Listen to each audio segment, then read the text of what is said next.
At 6 a.m., while most passengers were still rubbing sleep from their eyes and scanning departure boards in a daze, a man in a crisp pilot's uniform walked confidently through one of the busiest airports in the world. His posture was impeccable, his expression calm and focused. To everyone around him, flight attendants, ground staff, even seasoned travelers, he looked exactly like what he claimed to be, a commercial airline pilot. No one questioned him, no one stopped him, and that was precisely the problem, because he wasn't a pilot at all. This is the story of a man who managed to slip through one of the most secure industries in the world for years, blending into a system built on trust, hierarchy, and routine. He didn't hack computers. He didn't forge complex documents, at least not at first. What he understood better than anyone else was human behavior. He knew that confidence could open doors that credentials couldn't. He knew that people rarely question authority, especially when it looks the part. And most importantly, he knew how to stay just invisible enough to avoid suspicion, while still being close enough to the action to live out his illusion. Airports are places of constant motion, controlled chaos where thousands of people pass through every hour. In that environment, familiarity becomes a shortcut. Uniforms signal authority,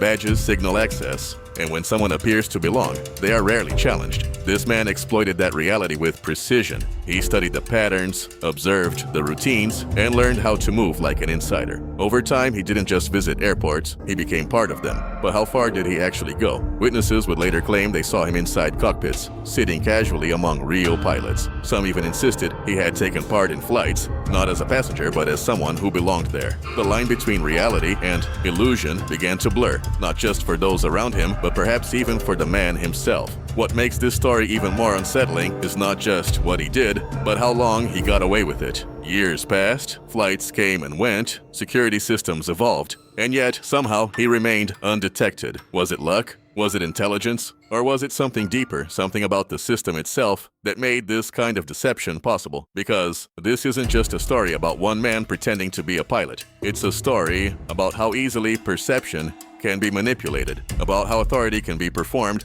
and about how, in the right conditions, reality can be quietly rewritten, one confident step at a time.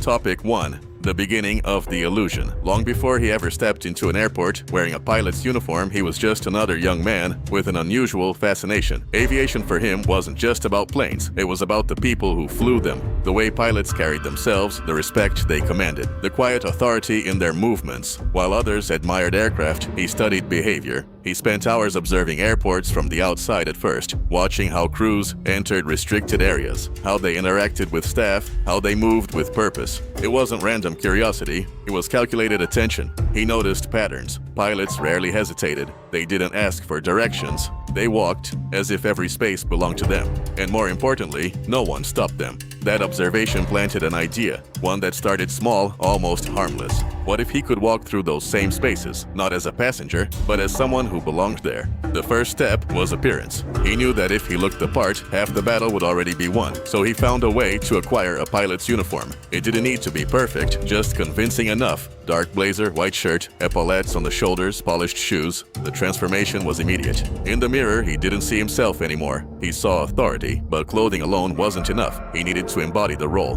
That meant studying posture, tone of voice, even facial expressions. Pilots didn't look uncertain. They didn't rush unnecessarily. They carried a sense of calm control. So he practiced over and over until it felt natural. His first attempt wasn't dramatic. There was no grand plan, no high-stakes risk. Just a simple walk into an airport, dressed as a pilot, blending in with the flow of real crew members. Every step felt amplified. Every glance from a stranger felt like potential exposure. But something unexpected happened. Nothing. No one stopped him. He walked past security checkpoints, past staff entrances, deeper into areas that were supposed to be restricted. His heart raced, but his face remained composed. The uniform did its job. It acted as a silent credential, a visual passport that granted access without question. That moment changed everything.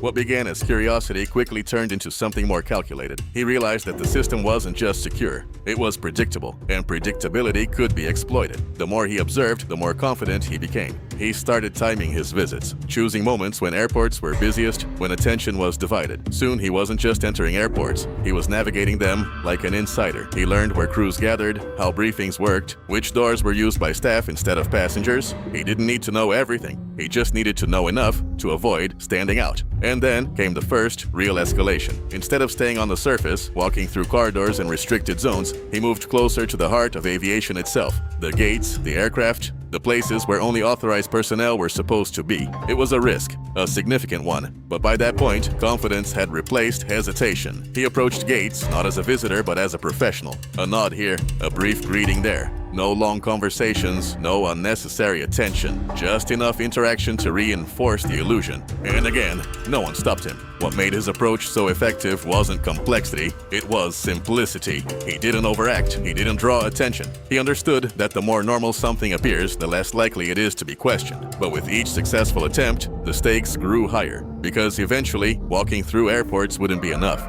He wanted more, closer access, deeper immersion, a step beyond observation, into participation. And that's when the illusion began to cross a line that would become increasingly difficult to distinguish from reality. What started as controlled curiosity soon evolved into something far more deliberate. By now, he wasn't just testing boundaries, he was mapping them. Every visit to the airport became a mission of observation. He paid attention to timing, routines, and human behavior. He learned when shifts changed, when staff were most distracted, and when the flow of movement created the perfect cover. Airports, despite their layers of security, relied heavily on rhythm. And rhythm, once understood, could be predicted. He began refining his approach. Instead of wandering, he moved with intention. Instead of observing from a distance, he positioned himself closer to real crews. He listened carefully to conversations, picking up fragments of terminology, understanding how pilots and flight attendants communicated. He didn't need deep technical knowledge, just enough to sound familiar if questioned. The uniform continued to be his greatest asset. It opened doors silently, but now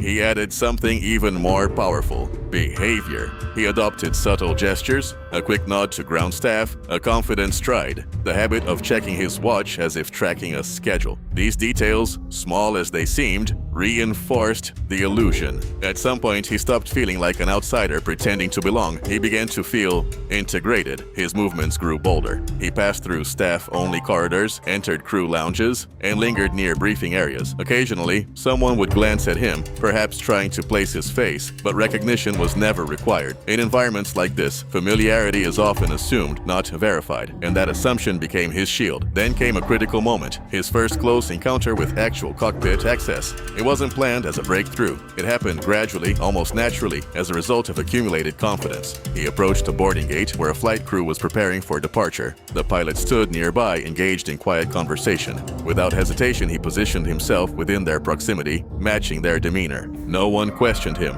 For a brief moment, he existed within their circle, not as an intruder, but as one of them. That moment blurred a line that had, until then, remained intact. He was no longer just entering restricted spaces. He was stepping into roles, and once that boundary was crossed, there was no going back. By this stage, the illusion had evolved into a lifestyle. He wasn't just visiting airports occasionally, he was returning regularly, refining his methods, becoming more efficient with each attempt. What once triggered adrenaline now felt routine. The tension that had defined his early experiences was slowly replaced by control. He understood something critical. Consistency builds credibility. So he maintained the same appearance, the same demeanor, the same patterns of movement. Over time, even if individuals didn't recognize him, his presence began to feel familiar within the environment. And in a place where thousands of faces pass by daily, familiarity, even vague, can be enough to avoid suspicion. But the deeper he went, the more complex the risks became. There were moments when his proximity to real operations brought him dangerously close to exposure. Brief interactions with staff, unexpected questions, situations where hesitation could have unraveled everything. And yet, each time he adapted. If someone spoke to him, he responded calmly,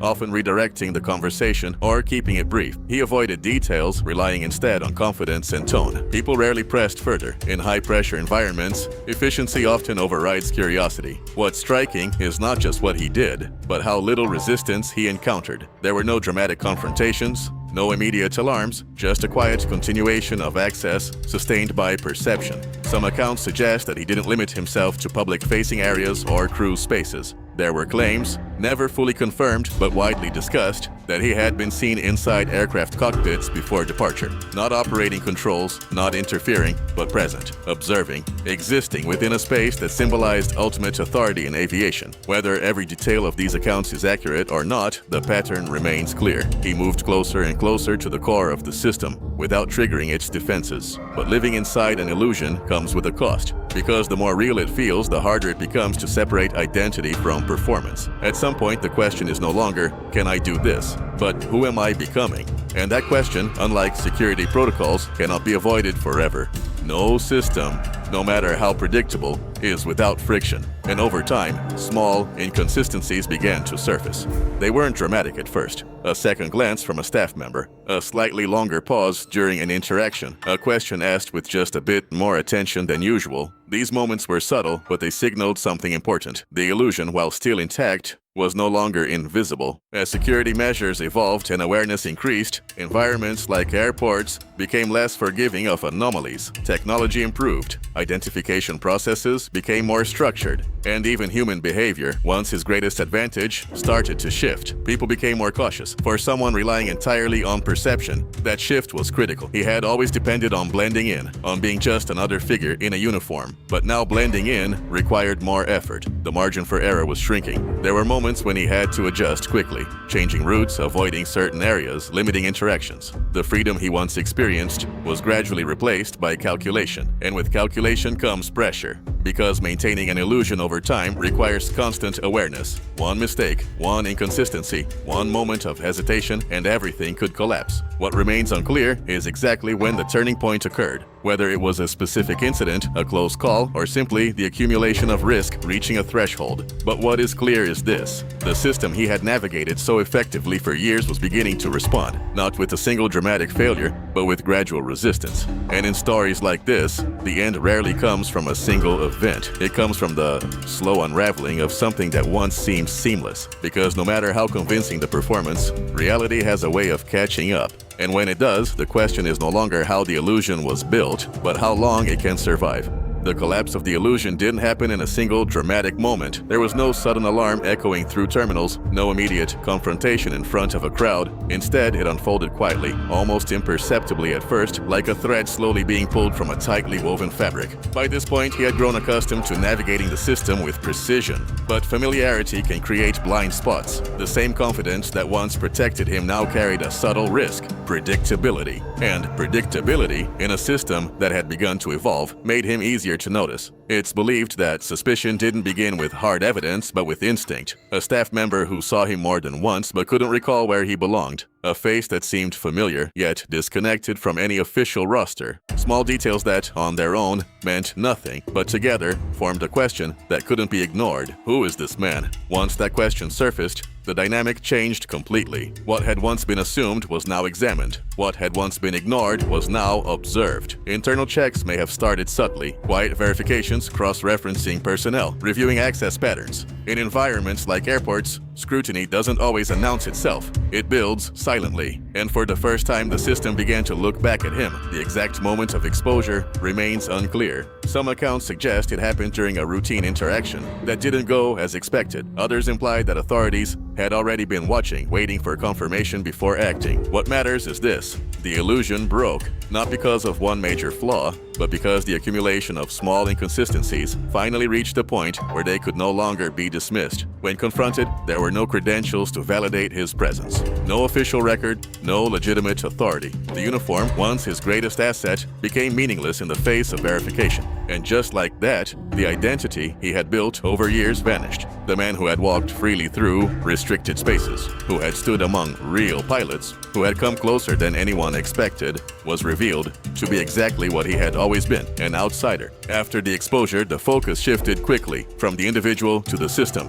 How could this have happened? Airports are designed to be among the most secure environments in the world. Layers of protocol, identification, and surveillance exist specifically to prevent unauthorized access. And yet, for years, one individual managed to move within that space undetected. The implications were difficult to ignore. Investigations likely examined every detail: how he entered restricted areas, how often, and how deeply he had integrated himself into daily operations. Each answer raised further questions, not just about his actions, but about the vulnerabilities he exploited. Because what he revealed wasn't a technical flaw, it was human. The reliance on visual authority, the tendency to trust uniforms, the assumption that someone who looks like they belong actually does. These are not weaknesses that can be patched with software or reinforced with barriers. They are built into behavior, and that's what made this case so unsettling. There were, of course, personal consequences, legal repercussions, questioning, accountability. But beyond that, there was something less tangible, something harder to measure: impact. Not just on the system, but on perception itself. For those who worked within aviation, it introduced a new layer of awareness, a reminder that familiarity is not the same as verification, that routine can create gaps where scrutiny should exist.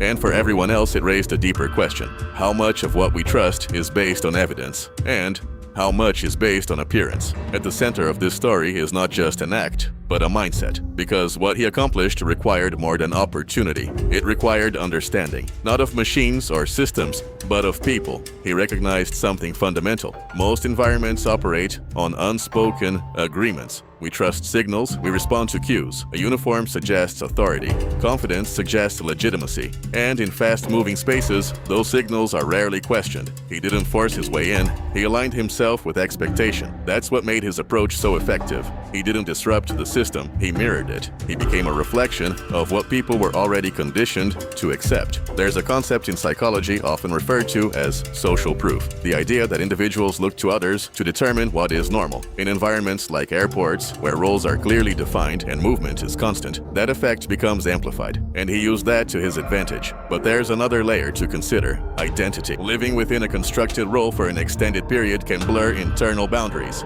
The line between performance and self becomes less distinct. Repetition creates familiarity. Familiarity creates comfort. And eventually, the act no longer feels like an act. It feels real. Whether he fully believed in the identity he created is something only he could answer. But the fact that others accepted it, that it functioned within a real-world system, raises a compelling point. Reality, in many cases, is negotiated. Long after the story ended, its implications remained, not as a headline, but as a quiet shift in awareness. Security protocols may have been updated, procedures refined, training adjusted. But beyond those tangible changes, there was something less visible that lingered: a heightened sensitivity to presence. People began to look twice, not with paranoia, but with attention, because this story demonstrated something rare: that a system can be both highly structured and unexpectedly permeable. That complexity does not eliminate vulnerability, it sometimes conceals it. And perhaps most importantly, it showed that deception doesn't always rely on sophistication. Sometimes it relies on simplicity, executed flawlessly: a uniform, a posture, a sense of belonging. That was enough.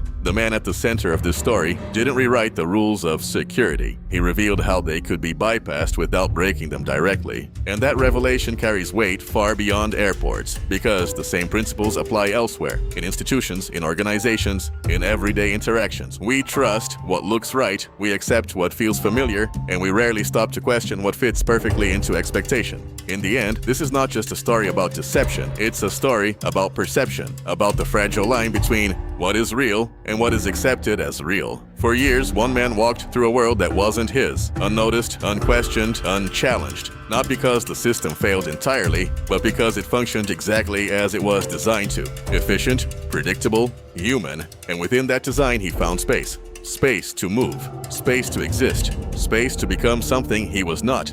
Until, eventually, that space closed.